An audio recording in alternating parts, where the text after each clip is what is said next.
What if everything you owned could fit into a small suitcase? Not for a vacation, but for your actual life. Sounds crazy, right? I thought so too. But a question kept nagging at me. How little do I actually need to be happy? To be me? I was drowning in stuff.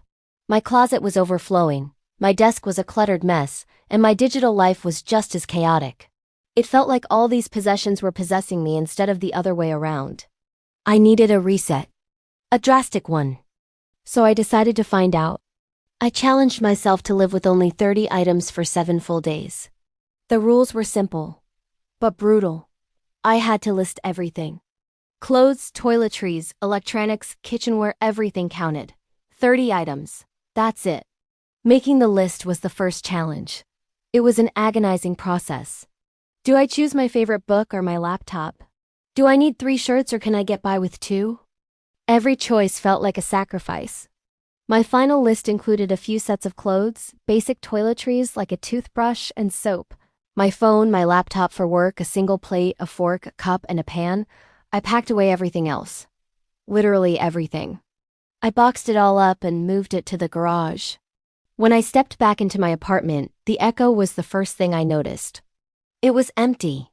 Hauntingly empty. The silence was deafening. My familiar cozy space suddenly felt like a sterile, impersonal hotel room. The first night was the hardest. I lay in bed, staring at the bare walls, and a wave of panic washed over me. What have I done? This is a huge mistake. Day 2 and 3 were a blur of discomfort. Habit is a powerful thing. I'd reach for a coffee mug that wasn't there. I'd go to grab my favorite hoodie only to remember it was in a box.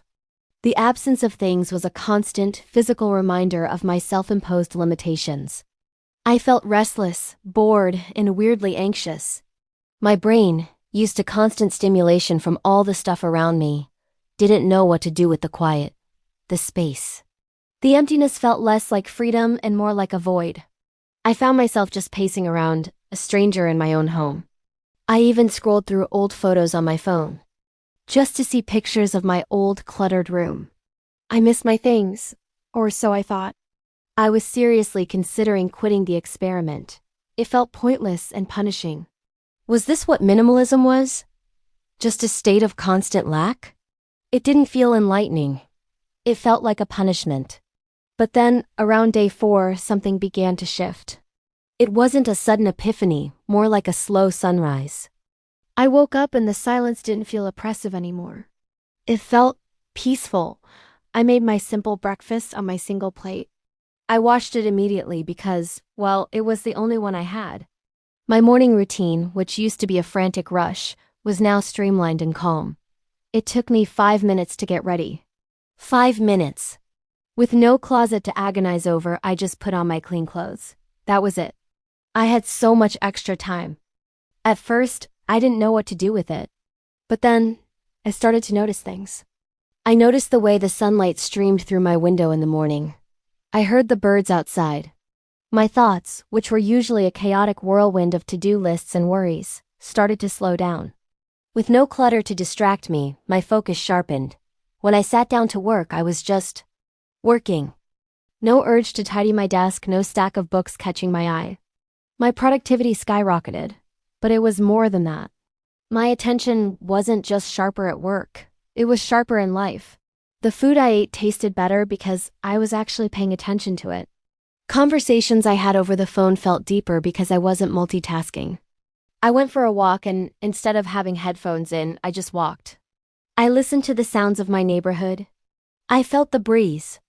It was like the world had been in soft focus and someone had finally turned the lens, bringing everything into crisp, clear detail. I was rediscovering the world around me and the world inside me. By day 6, I was thriving. The initial discomfort had completely faded, replaced by a profound sense of lightness and clarity. I realized I hadn't been missing my things at all. I was missing the space. The mental space, the physical space, the emotional space. All the stuff I owned had been taking up more than just physical room. It was occupying my time, my energy, and my attention. Maintaining it, cleaning it, organizing it, worrying about it. It was a constant low-level hum of distraction that I had become completely deaf to. until it was gone.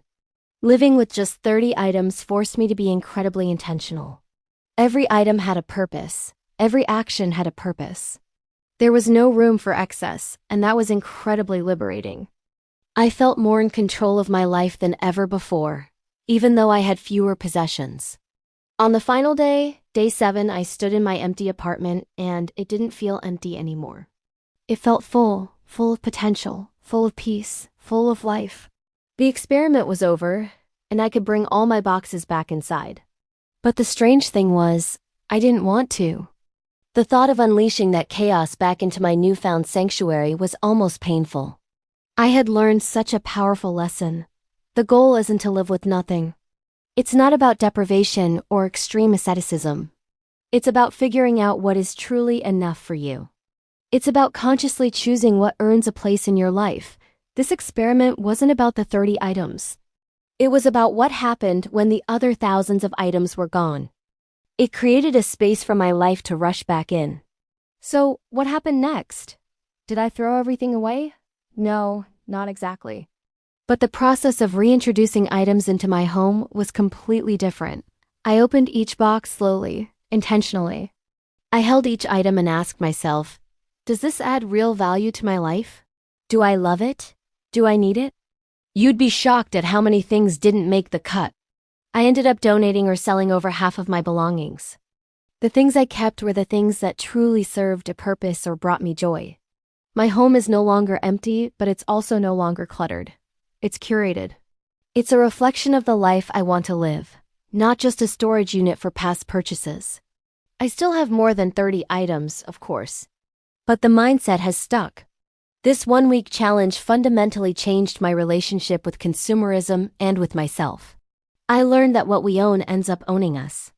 And that true freedom isn't about having more, but about needing less.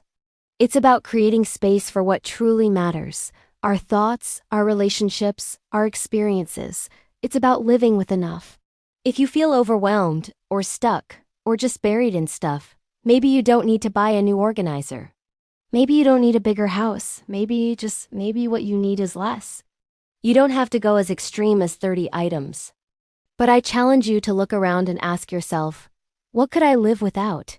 The answer might just change your life. It certainly changed mine. Thanks for watching, and if this sparks something in you, hit that subscribe button for more journeys into intentional living. See you next time.